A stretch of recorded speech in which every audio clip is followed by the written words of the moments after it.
Assalamualaikum Pak Ustadz. Waalaikumsalam warahmatullahi wabarakatuh.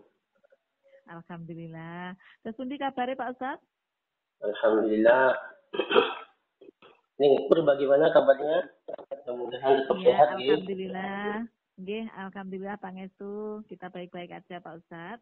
Baik Pak Ustadz, topik kita hari ini madrasah haji dan umroh ngaten nggih? Nggih, insyaallah. Ya. Nggih, monggo langsung mawon dipun sampaikan mukadimahipun.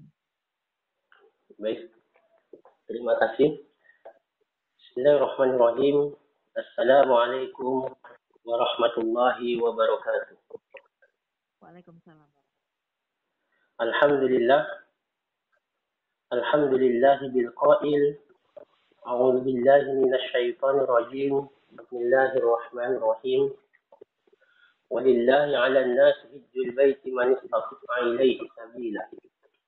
Al-ayah wa qala Rasulullah sallallahu alaihi wasallam al-hajju mabrur laysa lahu jazaa'un illa al-jannah.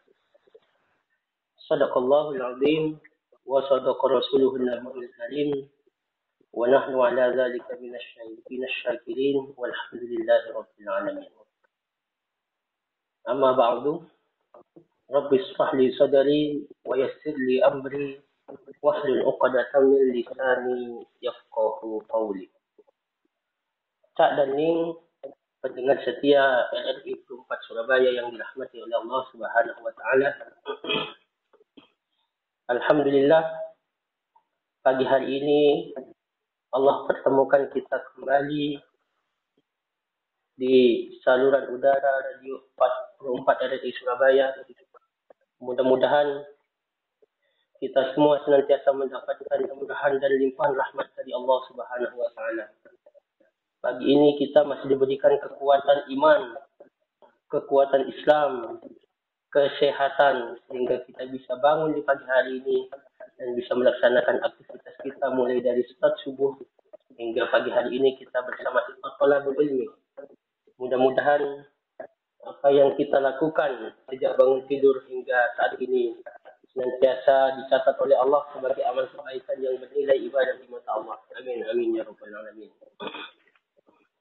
Salawat dan salam semoga tetap tercurahkan pada junjungan kita Nabi besar Muhammad sallallahu alaihi wasallam, yang karena tuntunan beliau, karena ajaran beliau lah kita mampu mengenal Islam. Lebih-lebih nanti kita akan bicarakan tentang haji yang merupakan banyak dari beliau tuntunan masalah haji ini yang kita jadikan acuan dan praktek manasik pada saat itu. Cak dan Ning, pendengar setia Pro 4 RRI Surabaya yang dirahmati dan dimuliakan oleh Allah Subhanahu wa taala. Kalau kita bicara tentang haji dan umroh, apabila kita tanya ke sebagian orang apa itu haji dan umroh, mungkin banyak di antara mereka akan mengatakan haji itu mahal.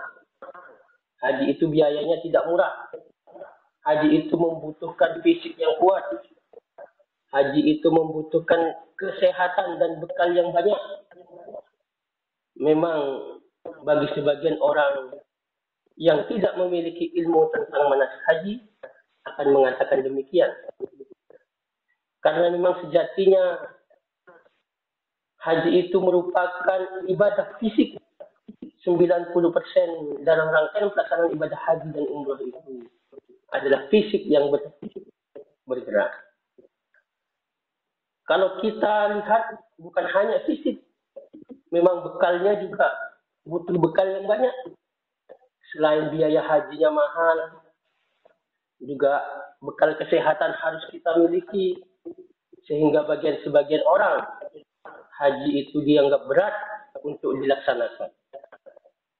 Tapi itu bagi mereka yang tidak memiliki ilmunya. Bagi mereka yang sudah memiliki ilmunya, tentu melaksanakan ibadah haji dan umrah suatu kenikmatan yang sangat besar. Karena haji dan umrah merupakan bagian daripada penyempurnaan rukun Islam kita kepada Allah Subhanahu wa taala. Tidakkah haji bagian daripada rukun Islam yang kelima yang wajib kita tunaikan selaku umat Islam? Tetapi mungkin masih banyak di antara saudara-saudara kita yang menganggap haji dan umrah itu adalah sesuatu yang berat, sehingga banyak di antara mereka yang belum bisa untuk menunaikan ibadah haji. Kalau dikatakan haji itu adalah panggilan, ya benar. Tetapi panggilan itu sejatinya sudah dipanggil lama oleh Allah, tergantung kita yang menyambutnya. Karena kalau kita lihat, banyak di antara saudara-saudara kita yang secara kasat mata dia tidak pantas berangkat secara ekonomi. Mungkin orangnya biasa-biasa saja, tetapi banyak kita lihat justru orang yang biasa-biasa itu terlihat tidak pantas secara ekonomi untuk berangkat haji, tetapi banyak di antara mereka mendapatkan keajaiban dari Allah kemudian bisa melaksanakan ibadah haji dan umrah. Pun banyak kita lihat juga di lingkungan masyarakat kita, banyak orang yang berlimang harta secara finansial mampu untuk melaksanakan haji. Tetapi banyak juga di antara mereka yang kaya-kaya itu juga belum bisa melaksanakan ibadah haji ke Baitullah. Oleh karenanya, faktor finansial bukan menjadi unsur utama dalam pelaksanaan ibadah haji dan umrah. Karena haji itu bukan hanya semata-mata karena materi, tapi ada unsur Allah yang menggerakkan hati kita untuk bisa melaksanakan ibadah haji dan umrah. Oleh karenanya, bagi saudara-saudara kita yang belum mendaftar haji, jangan berputus asa. Teruslah melangkah. Karena jarak kita dengan Ka'bah itu tidak akan berubah kalau kita tidak melangkah. Kalau kita ibaratkan impian untuk melaksanakan haji itu seperti kita mengayuh sepeda. Kalau kayuhan sepeda itu kita berhenti, maka kita tidak akan pernah sampai ke Ka'bah itu. Maka teruskanlah melangkah. Insya Allah, lambat laun kita akan sampai juga untuk bisa melaksanakan haji dan umrah melaksanakan haji dan umrah ke Mekah. Maka bagaimana cara melangkah kita? Bagaimana cara mengayuh kita agar kita bisa mudah dan mendapatkan panggilan Allah itu? Maka yang pertama, kita harus mantapkan diri kita. Kita harus niatkan bahwa kita bismillah ingin melaksanakan haji dan umrah. Ketika sudah ada niat dalam hati, kemudian kita eksekusi. Banyak selama ini orang yang berniat, tetapi niatnya itu kemudian hanya di angan-angan saja, tanpa dieksekusi, maka itu pun tidak akan pernah jadi. Langkah kita yang pertama, kayuhan kita yang pertama adalah dengan memantapkan hati, berniat bahwa saya ingin melaksanakan ibadah haji dan umrah. Lalu selanjutnya bagaimana? Kita harus mendaftarkan diri dengan membuka rekening di bank, kemudian kita bayar setoran awal untuk mendapatkan porsi haji, kemudian kita ke Kementerian Agama untuk mendapatkan porsi atau nomor antrian. Itu adalah langkah awal, kayuhan awal kita untuk mendekatkan diri kita ke Baitullah. Karena Baitullah itu sejatinya jaraknya tidak akan berubah kalau kita yang tidak melangkah. Lalu langkah kedua kita, kayuhan kedua kita, setelah kita memantapkan hati kita, maka yang kedua adalah memantaskan diri kita di hadapan Allah.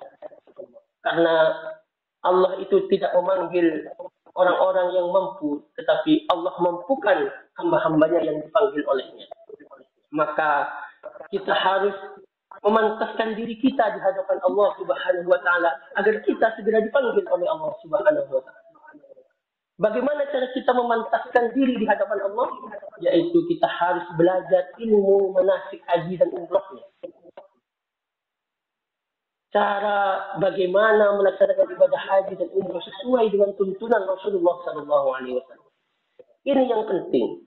Kenapa? Karena banyak kita lihat, banyak orang yang melaksanakan ibadah haji dan umrah, tetapi dia hanya melaksanakan ibadah ritual begitu saja, tanpa memperhatikan syarat rukun wajib sunnah daripada rangkaian manasik haji.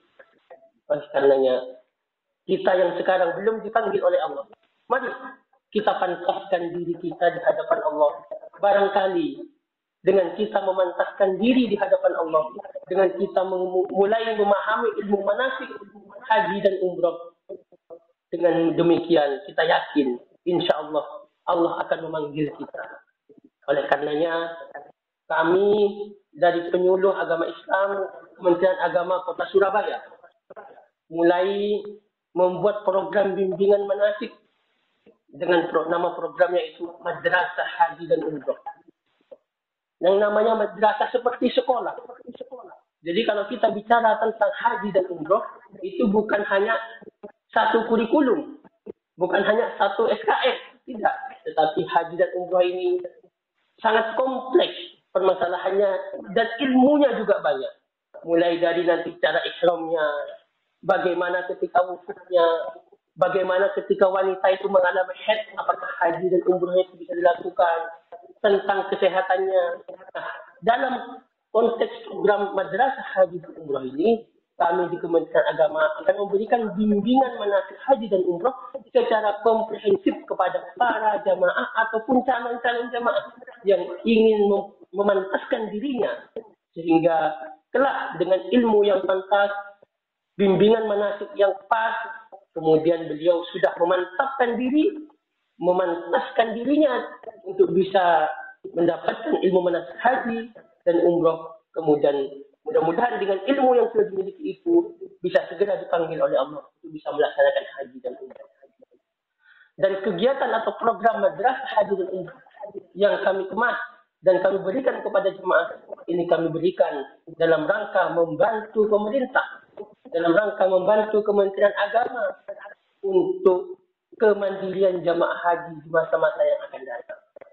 Kementerian Agama 2 tahun terakhir ini menggunakan tagline haji ramah lansia, haji mandiri, sehingga jamaah haji baik lansia maupun jamaah haji yang tidak lansia mereka bisa mampu memiliki ilmu manasik haji dan umroh secara sempurna.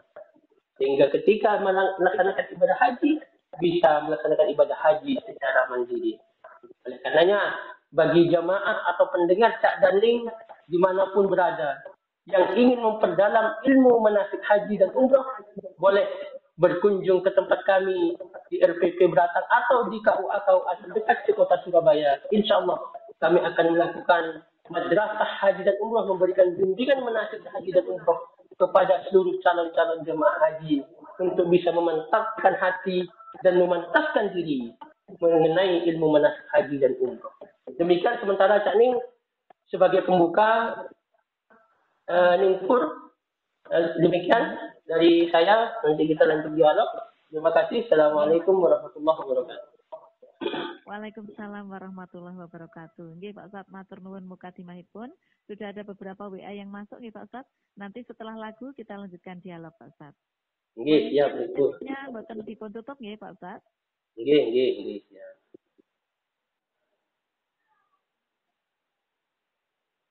Nggih saning tasih sareng-sareng kalian Pro 4 RRI Surabaya Suara Budaya Surabaya teng adicara cahaya pagi dinten iki Cak Ning sesarengan kalian Pak Ustadz Hasan nggih saking Kemenak Kota Surabaya. Halo Pak Ustadz. Nggih, Ningpur. Nggih Pak Ustadz, menika sampun wonten WA ingkang mlebet saking Adi Hadi Ampel Pak Ustadz. Nggih, Assalamualaikum warahmatullahi wabarakatuh Ustadz Hasan. Waalaikumsalam. Bunda Perbandari yang dirahmati Allah. Nggih, Waalaikumsalam warahmatullahi wabarakatuh. Pak Ustadz, berhaji atau umroh, namun di sana tidak fokus dalam melaksanakan ibadah. Namun kebanyakan digunakan selfie dan bingung masalah oleh-oleh. Nah, ini bagaimana Pak Ustadz? Mohon maaf dan pencerahannya, nggih Ustadz. Tetap semangat dan sehat. Terima kasih, semoga Allah selalu memberkati kita. Amin ya rabbal alamin. Wassalamualaikum warahmatullahi wabarakatuh. Waalaikumsalam warahmatullahi wabarakatuh. Nggih, matur sangat Abi Hadi nggih sudah bergabung melalui line WA Pro 4. Monggo Pak Ustadz langsung mawon.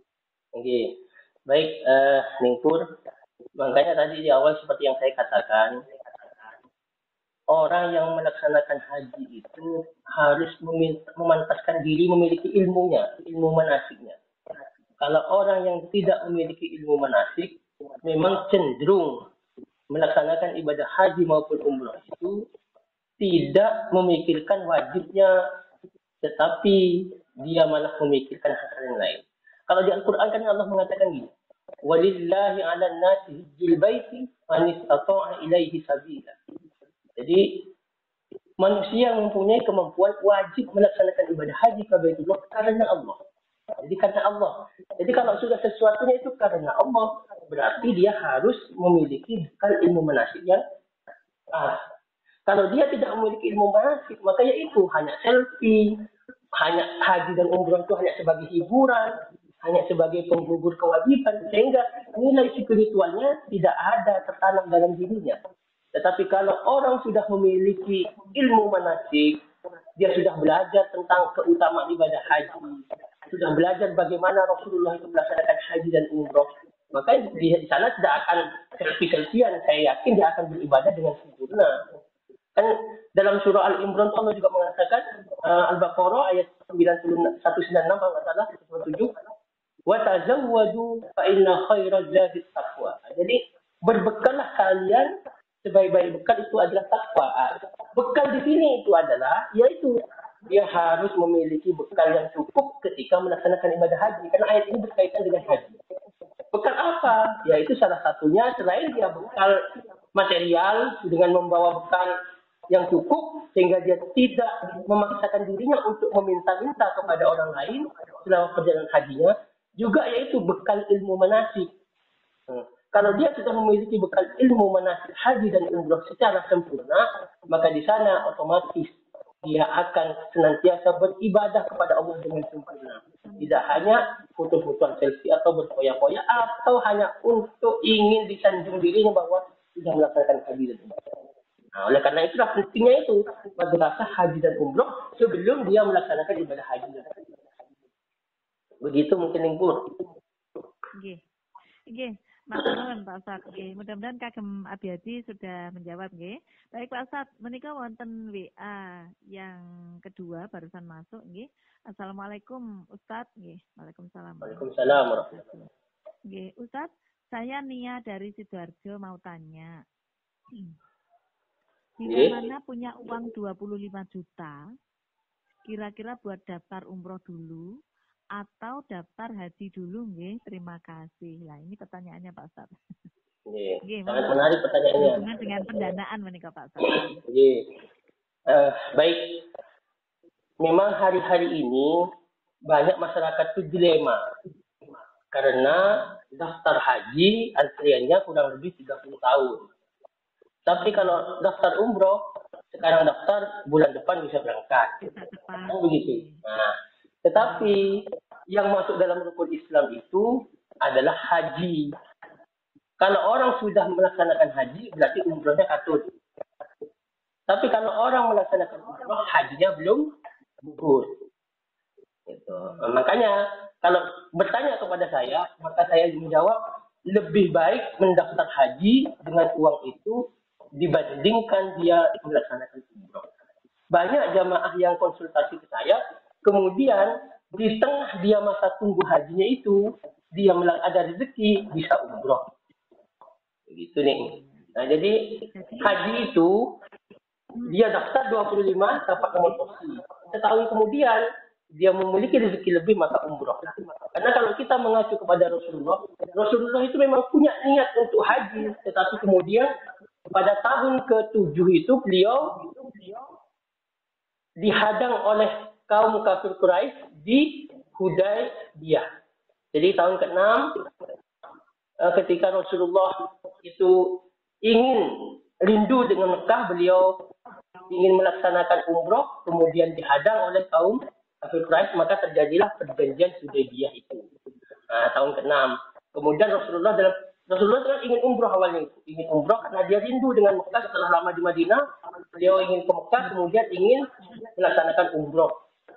Kemudian saat itu dihadang oleh kaum kafir Quraisy.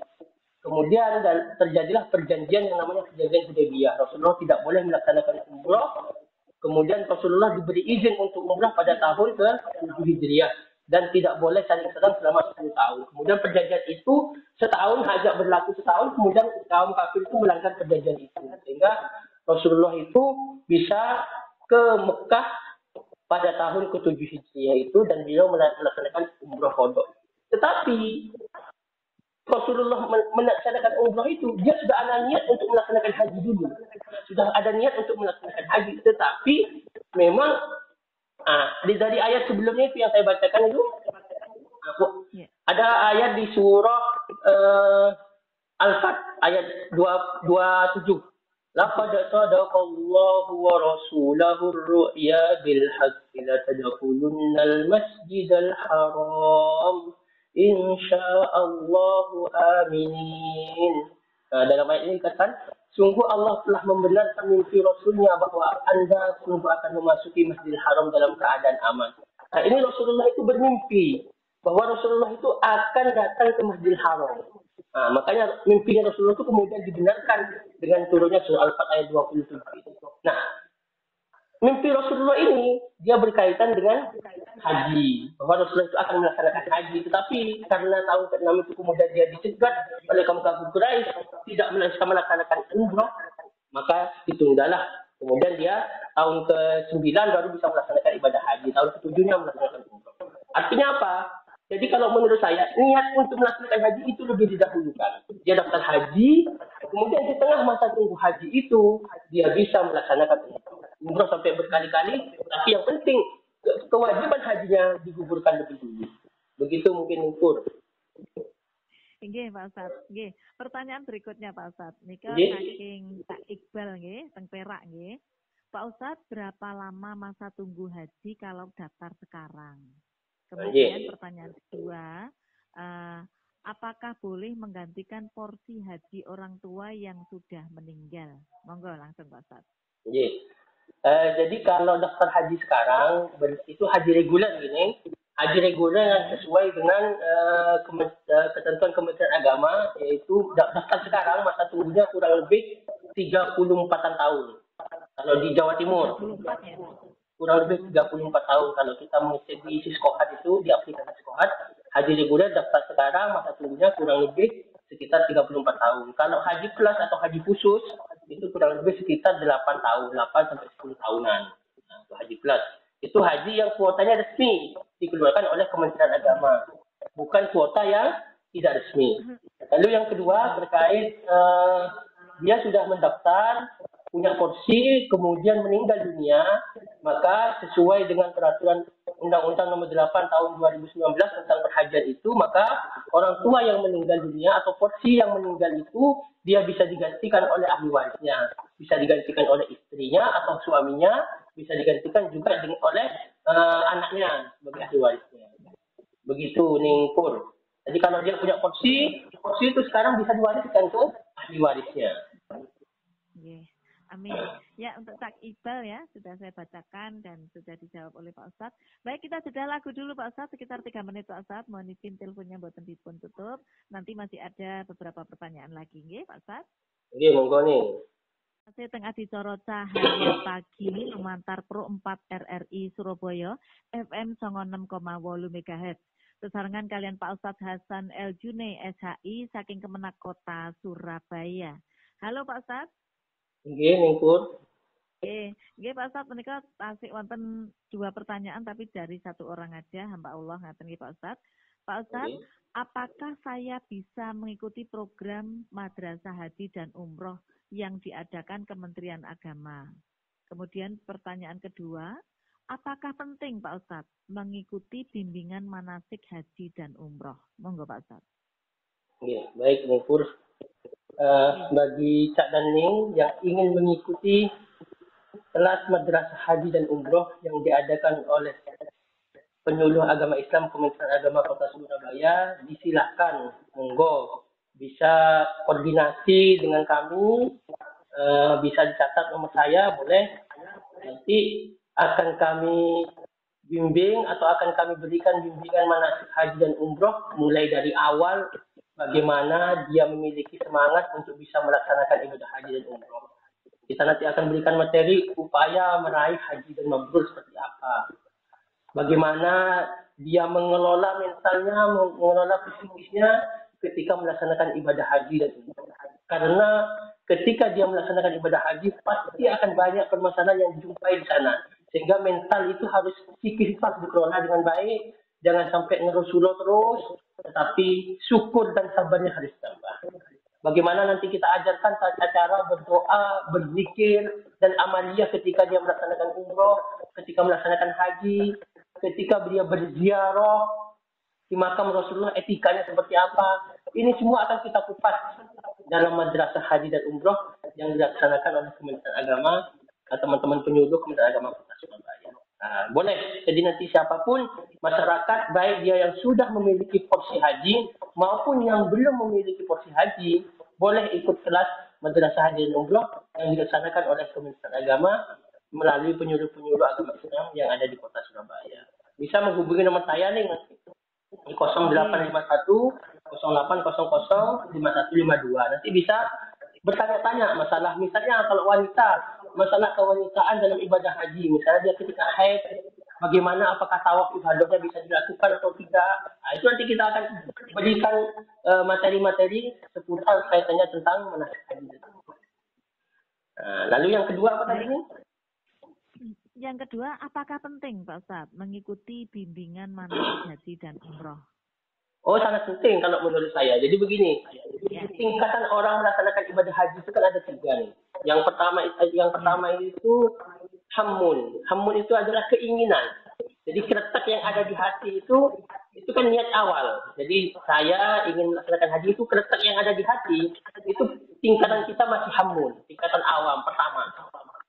Lalu naik ke tingkatan yang lebih tinggi, yaitu azam. Azam itu adalah keinginan yang kuat untuk melaksanakan ibadah haji. Nah, posisi azam ini dia sudah mendaftar, sudah melakukan pelunasan. Nah, kemudian dia sudah melakukan ilmu bimbingan manasik di tingkat azam.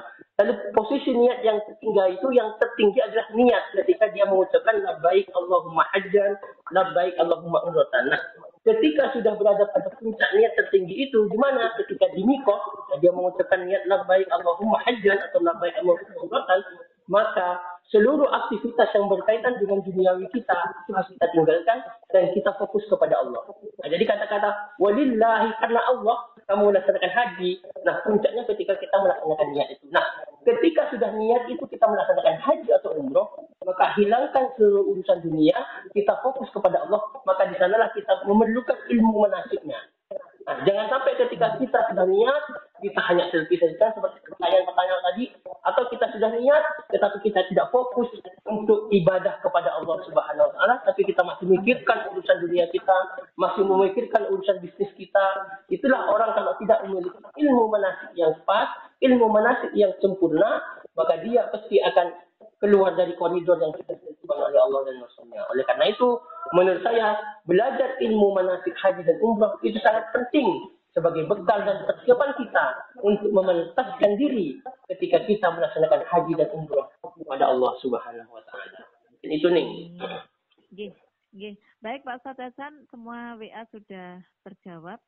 Ya. Dengan demikian kita sudah di penghujung acara Pak Ustadz. Monggo kami silakan Pak Ustadz untuk menyampaikan closing statement dan kesimpulannya nggih Pak Ustadz. Nggih, monggo Pak Ustadz. Baik.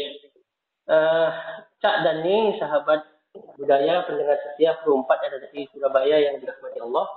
Alhamdulillah. Jadi orang yang sudah memiliki keinginan untuk melaksanakan haji dan umroh, tetapi dia belum mengeksekusinya, boleh jadi dia belum dipanggil Allah karena belum memantaskan dirinya di hadapan Allah Subhanahu Wa Taala. Oleh karena itulah, mari kita pantaskan diri kita, selain kita juga menyiapkan bekalnya, maka kita pantaskan diri kita untuk mempelajari ilmu manasik haji dan umroh. Oleh karena itulah, madrasah haji dan umroh itu perlu kita laksanakan. Minimal kita tahu bagaimana Rasulullah itu melaksanakan ibadah haji dan umroh. Sejarah Rasulullah itu melaksanakan haji dan umroh. Kalau Rasulullah melaksanakan haji dan umroh itu sangat berat, karena beliau dulu berjalan kaki. Kalau sekarang sudah ringan, ada kendaraan yang bisa kita gunakan. Tetapi terkadang, walaupun ada kendaraan yang kita gunakan, tetapi ilmu manasik kita belum sempurna, sehingga kita melaksanakan ibadah haji dan umroh hanya asal-asalan atau hanya sekedar rekreasi saja.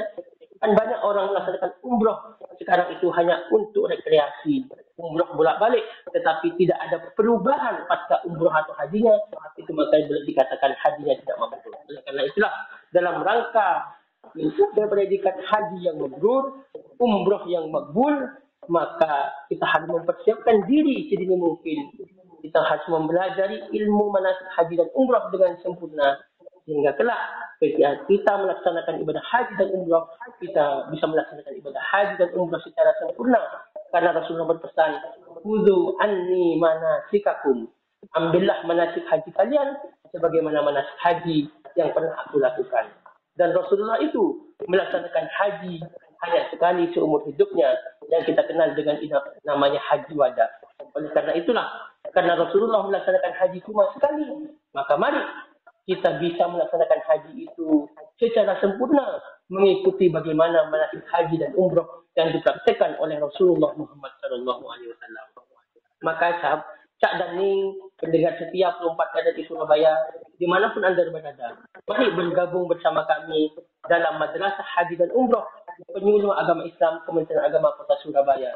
Dimanapun Anda berada, insya Allah kami akan membantu memberikan bimbingan manasik haji dan umroh secara gratis kepada Cak dan Ning, pendengar setia 24 RRI Surabaya, dimanapun Anda berada. Terima kasih. Kurang lebihnya mohon maaf. Nun wal qalami wa ma yasturun. Wassalamualaikum warahmatullahi wabarakatuh. Waalaikumsalam warahmatullahi wabarakatuh.